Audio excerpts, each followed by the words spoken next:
That's our show. It's time for Symone Sanders-Townsend. Hi, Symone. Greetings, Ari. America, I just want you all to know that after an event we were at yesterday, Ari had the beat lighters, and we're handing them out as he left.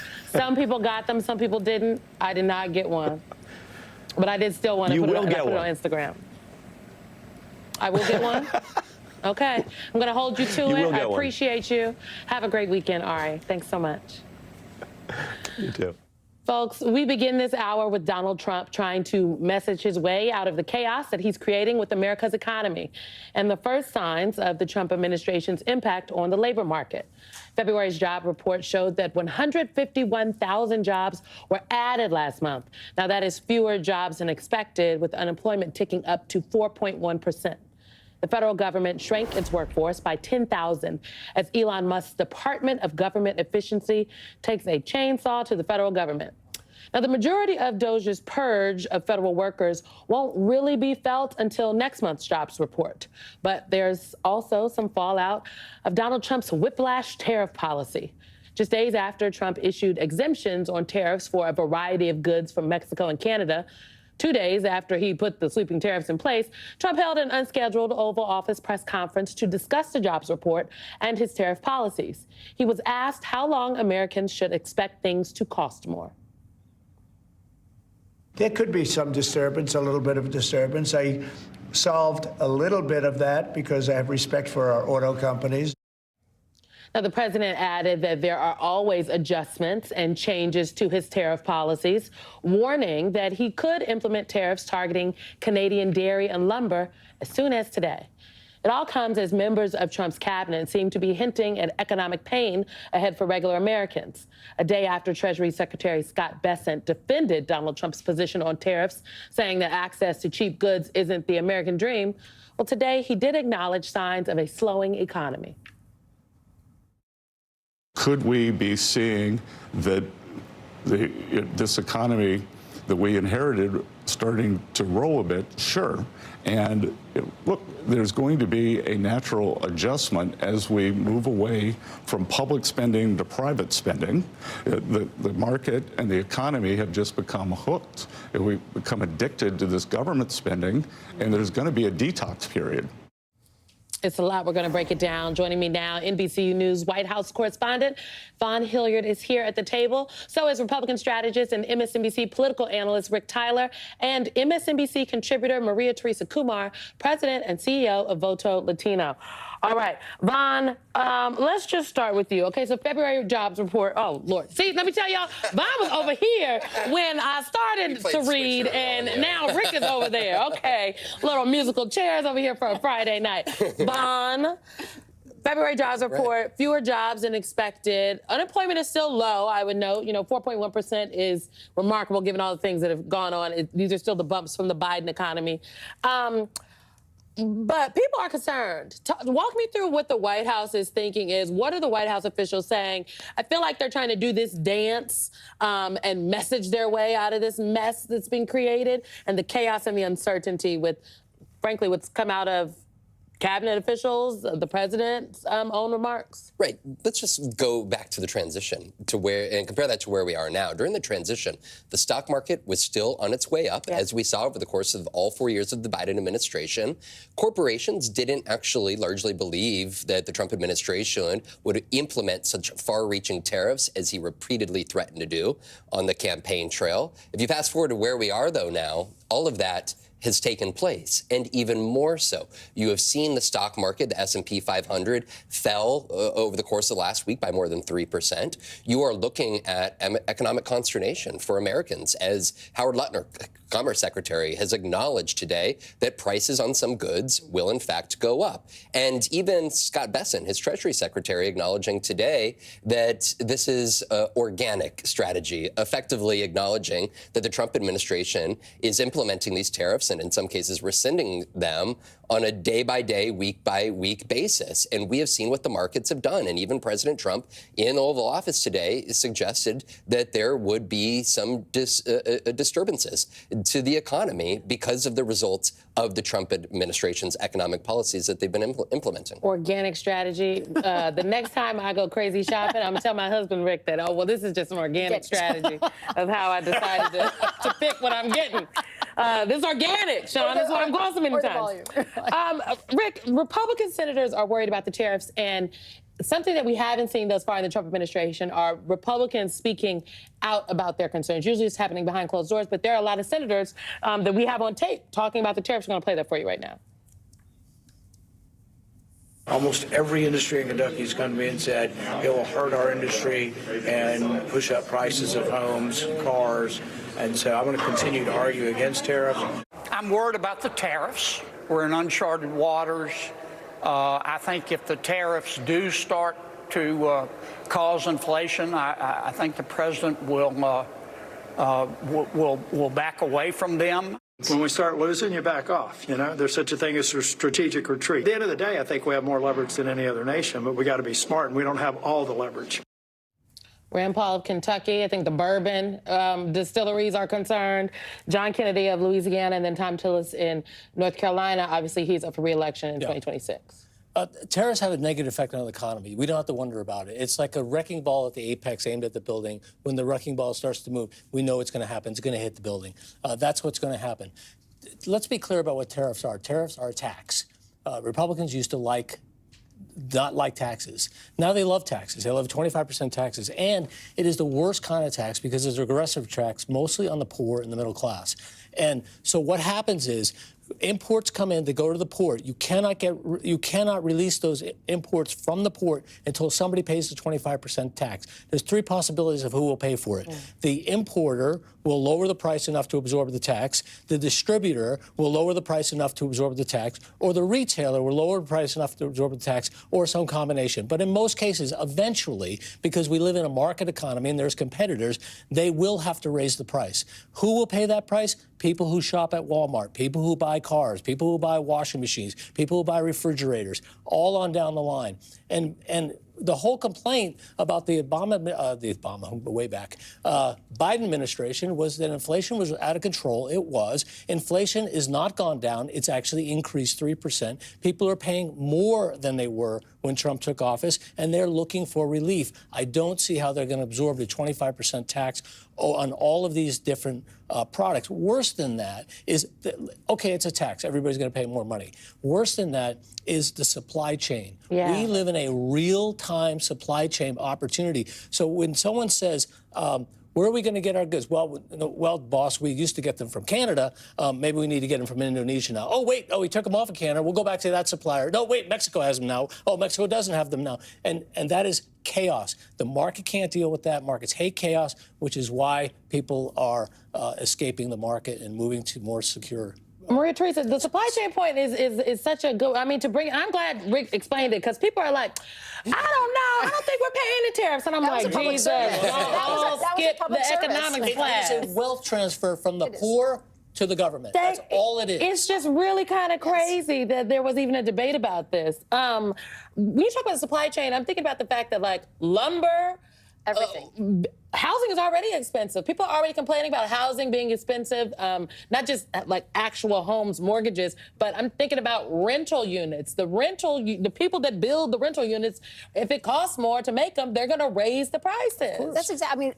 Prior to this, I actually used to do trade for congressmen, and one of the things that we know is that tariffs is actually the bluntest instrument. You actually don't want to use it. We've actually tried to encourage every single country not to do it because it becomes a tax and it becomes an unfair advantage for folks locally. But when you talk about the supply chain, let's say that you are trying to shut down that auto industry in Mexico. You don't want that manufacturing. Well, you know where the steel comes from? Oftentimes it comes from the Midwest. When we're talking about the different elements that are going to be all of a sudden taxed because they brought back in, Americans are not only going to be paying the tax going out there, but also here. So we're talking about possible closures of U.S. manufacturing here, who provide supplies and intimate little pieces of components to build manufacturing issues outside. So when you, Rick, are talking about the tax, it's not just the local person, but it's the business leader as well. And it goes all the way up from Wall Street all the way down to Main Street.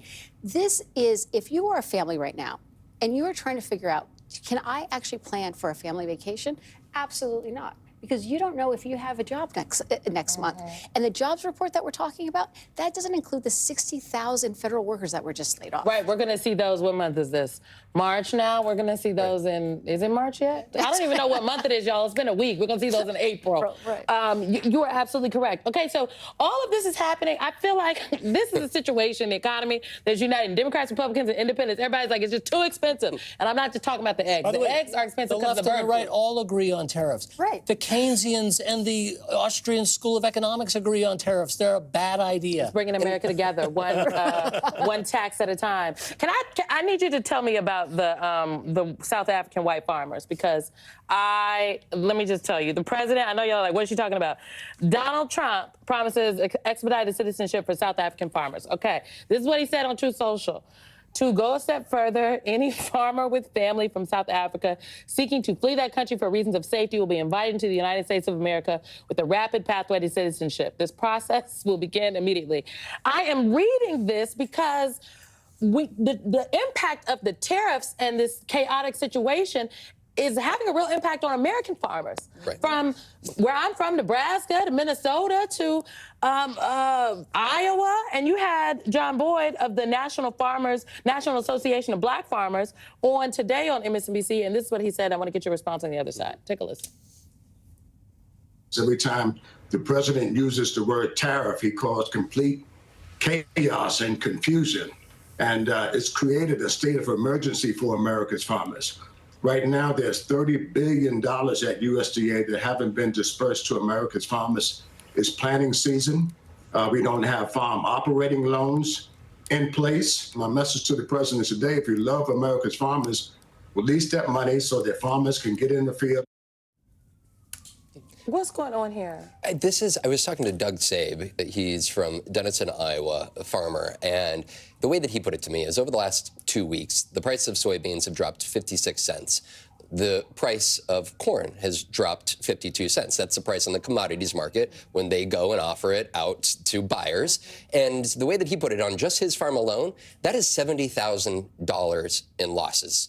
That is what we're talking about. 62 cents is now 70. Oh, my goodness. We're talking about $70,000 the farmers can't afford this. In losses here. And the other part of this is, I think dairy is a good example, because today, from the Oval Office, President Trump brought up his frustration with Canada and in terms of its dairy market. Well, if you go back 6 years ago, this was the same debate that took place. And in fact, Justin Trudeau and the Canadians, as part of the USMCA agreement, they agreed to allow the U.S. greater access to the Canadian dairy market. Selling up to 3.6% of their domestic market would be U.S. dairy. And so that's where kind of the frustration from Canada today is, because if you look at the way that U.S. agriculture handles the markets, they allow farmers to produce as much as they want. There's an overproduction of milk in the United States right now. People are not drinking as much. There's too many out there. Walmart has its own milking production. Compare that to Canada, which has controls, and there's a whole debate on how economy should work, but Canada,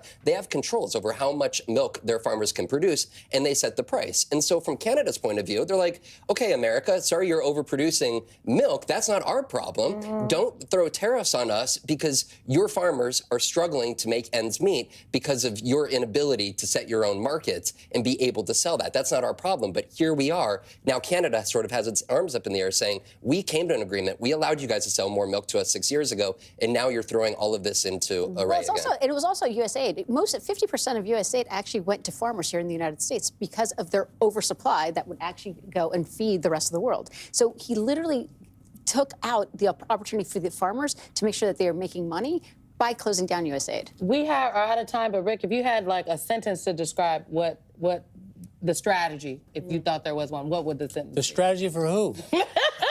That's the right question. That is the right. Actually, what I know is eggs are up, coffee's up 69%. It's morning in America again, but you can't afford breakfast. Whoop, well, and we're gonna leave it at that. Rick Tyler, Maria Teresa Kumar, Vaughn Hilliard, thank you all for hanging out with me on this Friday night. Appreciate you guys. Coming up, it may seem like a joke, but there is new reporting detailing how Trump's obsession with making Canada our 51st state is actually deadly serious. More on that and the threat to Canada after the break.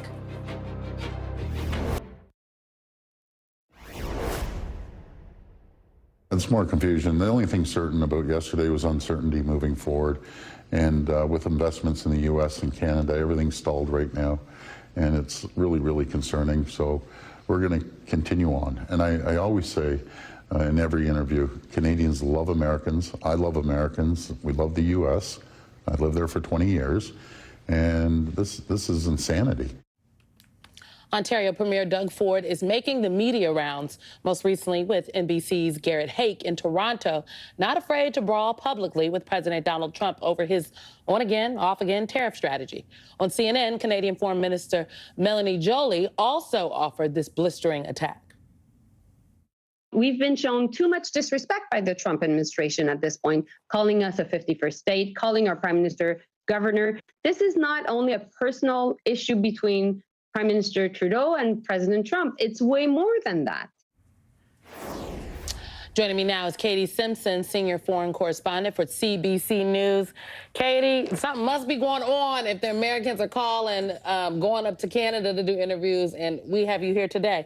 Let me just say, I want to start on the tariffs. How is this playing domestically in Canada? There is nothing that is sucking up more oxygen in Canada right now. And because the power of these tariffs, it can cause such widespread economic harm in Canada.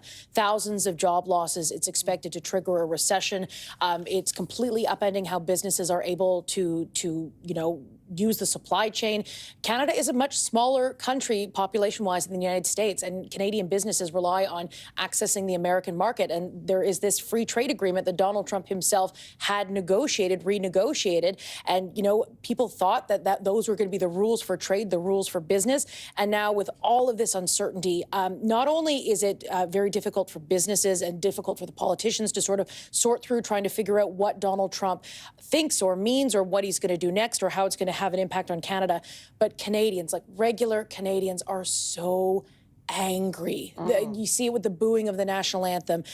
Canadians are choosing to do things like buy Canadian products rather than buying American products. Some American products are being pulled off shelves in Canada. And anecdotally, we hear these stories about Canadians who would be going to America on vacation. They're changing their plans instead. They're shifting those kinds of things. So that's sort of, it is sucking up all of the oxygen in this moment in Canada, and Canadians are so angry.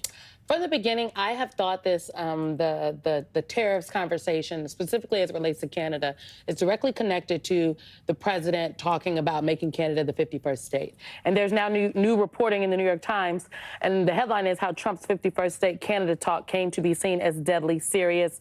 President Trump, in an early February call, challenged the border treaty between the two countries and told Justin Trudeau he didn't like their shared water agreements.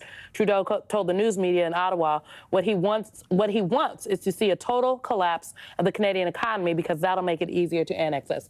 From the beginning, I have said to folks, when I heard Donald Trump talking about making Canada the 51st state, and I heard American journalists say, oh, well, the president is really into, territorial expansion, I paused, because to me that sounds like the language of Vladimir Putin. Vladimir Putin is into the territorial expansion. It's just the president seems to not care about the sovereignty and the borders and the rules and the laws.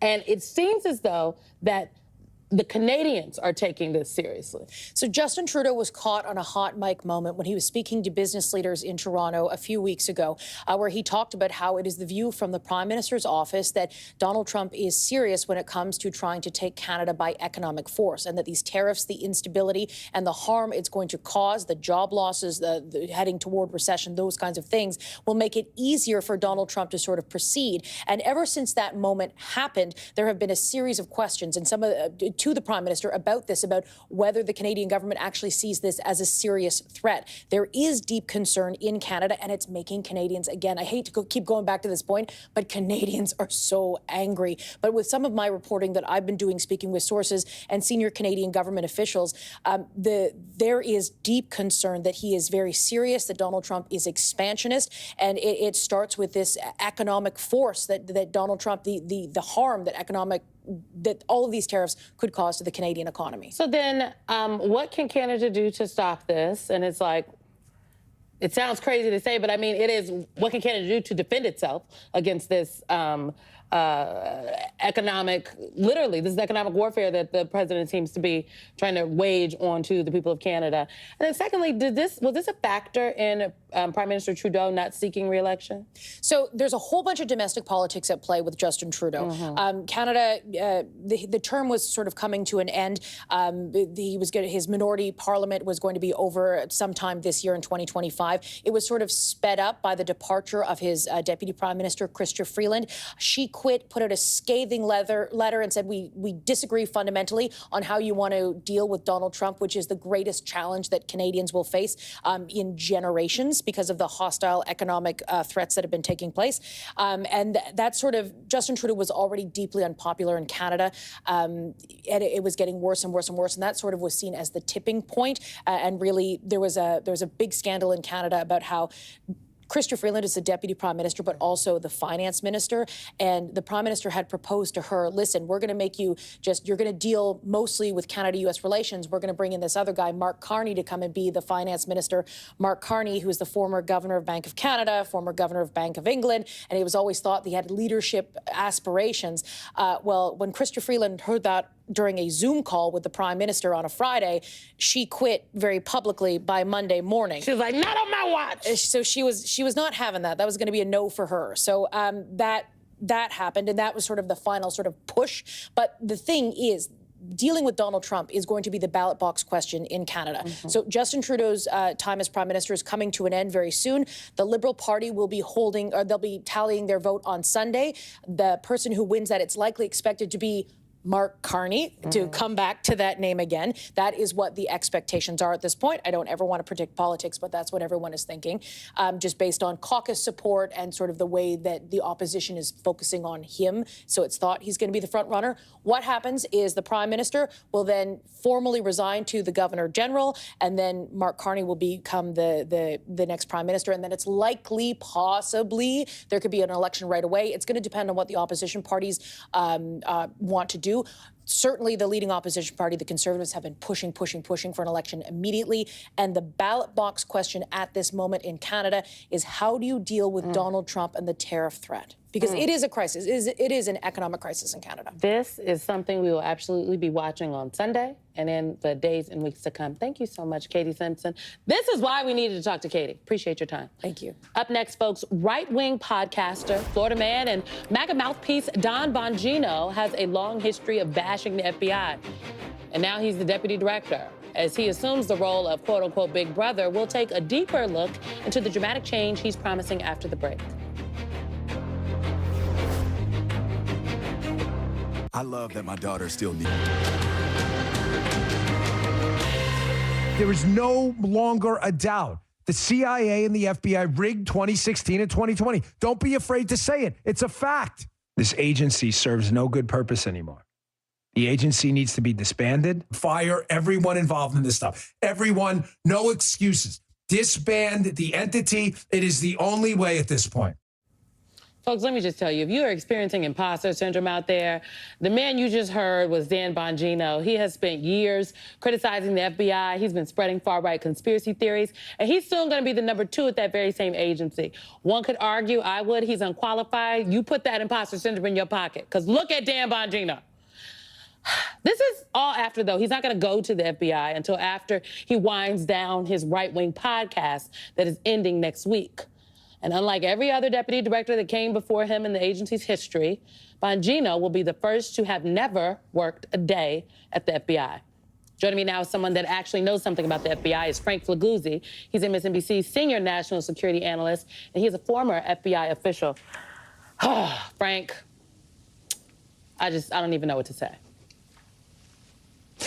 I hear the frustration in your voice, and I can tell you it's being echoed throughout much of the FBI community, certainly my own thoughts. Look, it's sad that what I'm about to say, which is that his lack of qualifications professionally is the least of my concerns. What is my chief concern is that we now have with him 2 conspiracy theorists leading the FBI. He has repeatedly claimed that the FBI planned and executed the insurrection on January 6th, as you just played, that indeed they rigged the presidential election, on and on. Oh, how about this? That the FBI knows who planted the pipe bombs the night of January 5th before the insurrection, but won't tell us. So I'm eager for his podcast to wrap up so he can get into office and divulge who it was that planted those pipe bombs.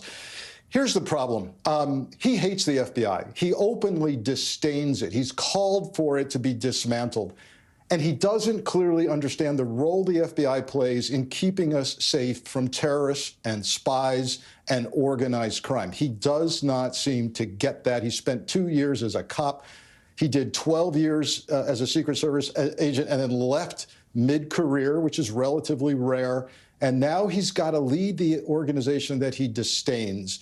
That's not a recipe for good leadership, and I wish him the best. I want him to succeed. I spent 25 years there. I know what the FBI does every day, even as we speak, Symone. There's a surveillance team somewhere in the United States looking at a potential terrorist who may or may not be executing a terror attack right now that they're going to prevent. He's going to get briefed on that week one, on all of the threats to the country. And when he says things like, you know, they need to go work drugs. Yeah, the FBI does work drugs on a transnational organized crime level, but the top priorities of the FBI are countering terrorism, countering foreign spies, countering cyber attacks, civil rights, corruption. None of that's getting mentioned by him or Kash Patel, which worries me because it seems to me they just think the FBI should be out there working street crime. They don't get it. You know, Frank, I am glad that you made the point that it's not just that he hasn't, the reason he's unqualified, if you will, isn't just because he hasn't worked at the FBI before, even though the past two FBI deputy directors have had what? I think they came to the role with more than 35 years combined experience in the agency. And you just made some of these points there, but you also wrote about this on MSNBC.com, that there are many reasons why Bongino is the wrong pick to help lead the FBI. But, you know, you understand what it is, Frank. Therefore, he's the pick. He's not going anywhere, and that is why you wish him well. I am concerned, though, about the conspiracy theories. It's one thing when you are saying something on a podcast, but it's an entirely another thing when you have the intel and the information, when you know what is true and what is, in fact, a lie, a conspiracy theory, yet you continue to spout the things anyway. I am not optimistic that Bongino's all of a sudden going to have a change of heart once he sees the intel. But what are folks within the FBI hoping for? Do they think that just the sheer magnitude of the job will have some effect on him? Well, I hate to say this, but what they think is the sheer magnitude of the job is going to weigh too heavily on him, that he's not ready for this. What he's about to do is run the day-to-day operations of the FBI. What will be on his desk and briefed to him 2-3 times a day are the most high-profile, most complex, most dangerous cases the FBI is working around the world, and they're not certain, based on his track record, what he has already told us, who he told us he is, that he can get this and do it right and not fake it. You know what his response was to this? On his podcast, he said, I know people are unsure, you know, because I'm this guy that yells and rants on a podcast, but I'm telling you, I've got all kinds of different skill sets. You could be a Little League coach and a teacher at the same time. You could be a parent and something else at the same time. He doesn't get it. Those are different skill sets, but they're not about who you are as a person and your values. If who you are is someone who believes lies and doesn't value facts and evidence, you're not fit to run an FBI that is all about facts and evidence. Frank Flaguzzi, I couldn't have said it better myself, my friend. Thank you so much for your time tonight. Appreciate it. Coming up, thousands of scientists and their supporters have gathered in Washington, D.C. today to protest Trump's anti-science policies. Look at the folks. Particularly, they're protesting his severe cuts to research funding. We're going to talk to one of the scientists who spoke at the rally after the break. In the 6 short weeks since President Trump re-entered the White House, he has wasted no time taking a wrecking ball to the sciences, whether it be withdrawing from the World Health Organization, appointing an anti-vax activist as health secretary, gutting climate policy, taking aim at medical research funding, or mass firing workers at agencies like the Centers for Disease Control or the National Weather Service. Well, today, thousands of scientists rallied together on the National Mall in Washington, D.C. to protest the administration's actions, which, as one scientist warned, could have devastating impacts. When there's no funding for scientific research into disease prevention and cures, real people will suffer. When there's no one to keep our food, air, and water quality safe and clean, real people will get sick. When there's no one watching and alerting us to hurricanes, wildfires, and other extreme weather and climate impacts, people will die. Joining me now is Gretchen Goldman, who you just saw there in that clip. She is an environmental scientist and president of the Union of Concerned Scientists. Gretchen, I was just saying to Chris Jansing just yesterday, my colleague Chris Jansing, that look, people are looking for one charismatic leader, but a savior isn't coming. The people will need to stand up themselves. And if you believe what is happening is wrong, as I do, if people are being adversely affected, folks have to speak up. And the scientists, y'all are not activists, okay? You are scientific researchers. Y'all are folks that have spent your life in labs, and some of you in teaching positions in the service to your country. Now you all are out there on the front lines because it is so dire. Talk to us about some of what we didn't see in the clip and just how folks are feeling. And I'm sorry, we even have to have this conversation. Yeah, thank you. It's really quite dire. We're seeing really an all-out assault on science and scientists in the United States. And that's coming from the Trump administration. We're seeing a smashing of federal science agencies, firing of federal scientists, and that's having real impacts on the health and safety of communities across the country. So today at the rally was about a show of unity where we all stood up to say this is unacceptable and we will not stand for it. The picture, can we go back to the picture of just all the folks on the mall, the wide shot? It is remarkable to see so many folks standing up for science. And I mean, it's look at all that. It's necessary because here's just a little bit of what has happened. From Reuters, CDC plans study into potential connections between vaccines and autism. The CDC's move comes amid one of the largest measles outbreaks the U.S. has seen in the past decade, more than 200 cases and 2 deaths in Texas and New Mexico. The outbreak has been fueled by declining vaccination rates in parts of the United States where parents have been falsely persuaded that such shots do more harm than good. Now, you're an environmental scientist, but you know the science is writ large across the board. How dangerous is the misinformation that we are starting to see come out of the administration? And just, the massaging of the facts, how dangerous is that for real people across the country? Extremely dangerous, because a lot of the work that we see across the country is underpinned by science and government science in particular. We don't think about it in our everyday lives, but keeping our food safe, keeping our air clean, our water clean, our drug development and cancer research and weather forecasts and wildfire management, all of these things depend on federal scientists, government scientists and government science being funded. And so without all of these scientific activities happening and the threats to those and the cuts to the capacity we have in those places, people will get hurt. We're seeing already some evidence of that, and it's really quite alarming because people will get sick, people will die. It's not something that we need to take lightly. It's not just a political priority. This is about the health and safety of the country. Why do you think there's such an adverse just a negative spotlight on the scientists? Like, why? I'm thinking back to the joint address earlier this week, and there was this very, I would argue, touching moment where a young child, DJ, he was a survivor of childhood cancer, pediatric cancer survivor, and the president highlighted him. And it struck me that, like, but didn't they just fire a bunch of pediatric cancer researchers? Like, what is it about the scientists that make them like they're in the middle of the ire of this administration?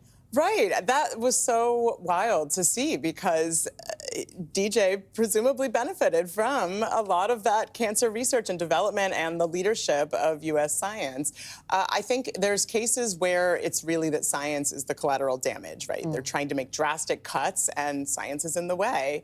But there's other cases where I think they don't want to hear the truth. And so if it is inconvenient to have scientists in the room, then they'll try to cut it out. And so it's up to us to really show what the harm is in that and what the risks are to the country and to the world of really cutting out this critical science that we all depend on in our daily lives. Well, I will just note the Trump administration has moved to drop a lawsuit over toxic chemical, a toxic chemical. The Trump administration, they've told a federal court that they're going to drop a Biden-era case against a chemical manufacturer accused of contributing to increased cancer risks in a predominantly black community near its Louisiana port. It strikes me that the scientists probably had something to do with unearthing what was happening, and then the Justice Department under the Biden administration took action. Now we're seeing the opposite.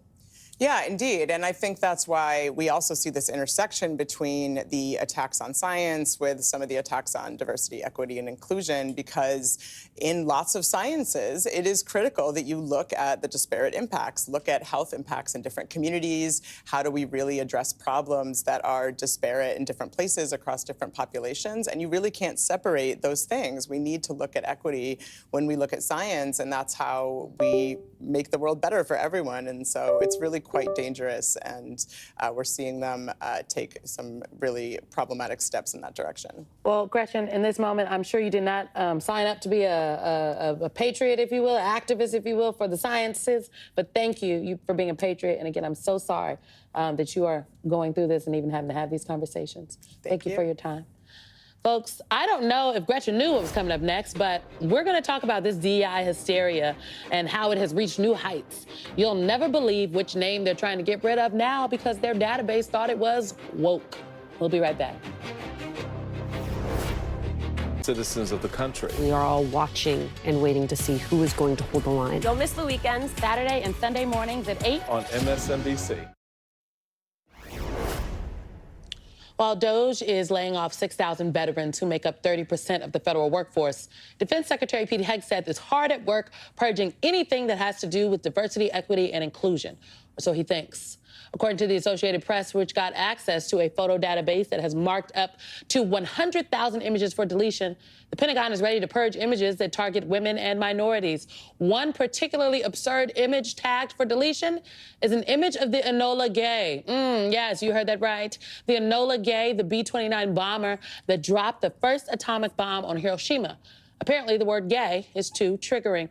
Maria Teresa Kumar is back with us. Maria Teresa, I did not know that the B-29 bomber identified as anything other than a B-29 bomber. Well, neither did the Pentagon. But this is the thing, is that they're trying to erase history right before our eyes, and they're trying to whitewash all our roots. But when photos of the Tuskegee Airmen are also up for deletion. A photo of the Army Corps biologist was on the list because it mentioned they were recording data about fish, including their weight, size, height. Another image flagged that was still visible, including images of World War II women Air Service pilots. Well, we could go down the list. And the fact that right now the Trump agenda says, like, we want to get rid of all DEI, there's an economic case for DEI. If you walk into America's classroom right now, we are living in a multicultural country. Full stop. But if you go into our boardroom, it's 55% white men. We are not preparing a pipeline of leaders to fill those actual eventual vacancies. And when you actually look at companies that have diverse programs, this is according to McKinsey, they actually generate 35% more revenue the more diverse their workforce is than those that don't. Symone, let's take Target. Target in 2022 found that their stores that had more diversity all up and down their board, from their management all the way on down, those stores, they actually had 5% more customer satisfaction, 8% less employee turnover. Right now, because Target right now is going and walking behind their DEI, guess what's happening? Many of their stores are down 10 to 15%. I know I haven't been in a Target since the announcement was made about their now belonging program. This economic case makes sense. I was thinking about this. Something very sinister is happening here. And it made me think about Steve Bannon. I know, you're like, what is happening? Steve Bannon talked a lot about, no, you're right. I was like, what? There's all these reverse racism headlines now and talk that's happening. You've got Donald Trump vows to fight anti-white feeling in the United States. Axios, Trump allies plot anti-racism protections for white people. Just tonight, the University of Virginia announced that it passed a resolution dissolving the university's Office of Equity, Inclusion, and Community Partnerships, ordering review of university programs. This comes after the Secretary of Education for the state directed the boards that govern the public colleges to basically get rid of all the discrimination on campus. It seems to me that the protections from the Civil Rights Act of 1964, maybe even could extend to the Voting Rights Act of 1965, even the 13th, 14th, and 15th Amendments are going to now be weaponized against the very people with whom they were created to protect for this false sense of reverse racism. Well, and let's actually play devil's advocate, right? I mean, we can argue that DEI is a blunt instrument, sure. But if you go into Americans' classrooms, we are a majority minority country right now in the kindergartens of today, in the sixth grades of today. Can we say that our boardrooms, that our halls of Congress reflect those individuals that they are supposed to be protecting and that they're preparing them for the future? They are not. No. But you know who is preparing for their future? Who is becoming more diverse when it comes to their hiring practices? You can look at Germany, you could look at Hong Kong, you could even look at England. They recognize that human capital is going to be the cutting edge of who dominates the world economies next in this 21st century. We have an incredibly diverse workforce. We have incredible opportunity. These DEI programs are supposed to be preparing our folks, institutions that are not used to making sure that people like us actually are in these positions. But I think that's the point of these policies. Absolutely. From the Biden, from the Poor Trump Biden. Administration, and poor Joe Biden, not you, Mr. President. From the Trump administration to the University of Virginia to place in Florida, they don't want that diverse society. Yeah. They don't want these diverse communities, so they're trying to blunt. They think they can blunt the growth. Right, but first of all, the future's born, but they're blunting our future as well, because these individuals are going to want to be. Doctor.